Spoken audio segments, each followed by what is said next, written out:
Hi, welcome to Baking the Law. I'm Cherie, a partner with Fine Farcash and Parla Piana. And this month we're going to make a rum cake. I hope your holiday season is going well, and this cake is delicious and is perfect on any dessert buffet. So first you'll need a bundt pan, and then you want to really grease it because you don't want your cake to stick, and it's kind of a sticky cake.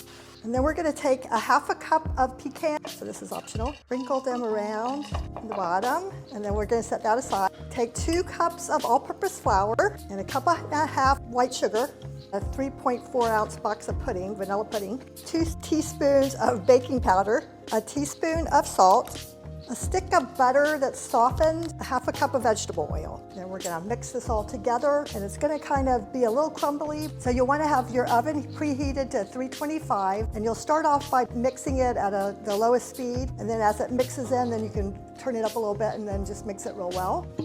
So it's sort of crumbly. And then we're gonna mix in 4 eggs at the lowest speed, 1 at a time.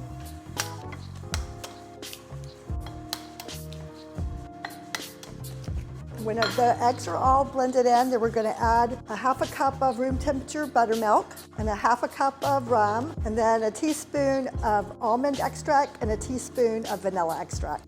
See, it's nice and smooth now. We're going to put this in here gently around.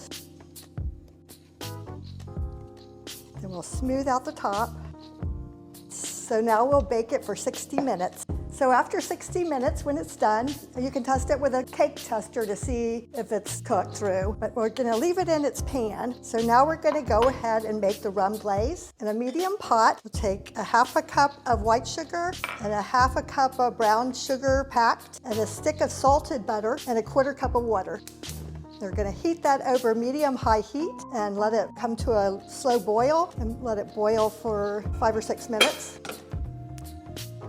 You want it to get thicker, but not too thick, sort of like a syrup. And you'll want to stir it pretty frequently. You don't want it to burn. So this seems pretty good. Go ahead and turn off the flame and leave it on the burner. And then we're going to add a half a cup of rum, and it's going to spark up because of the alcohol. We're going to pour the sauce over the cake.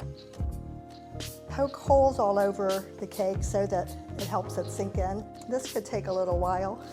Once you finally get the last of your syrup in, you're gonna cover it loosely with some tin foil and let it sit for 3 or 4 hours, or overnight preferably. And then when you're ready, you'll unmold it and it'll be great to go. So the cake will keep well on the counter for 3 days with the dome covering it. That's so good.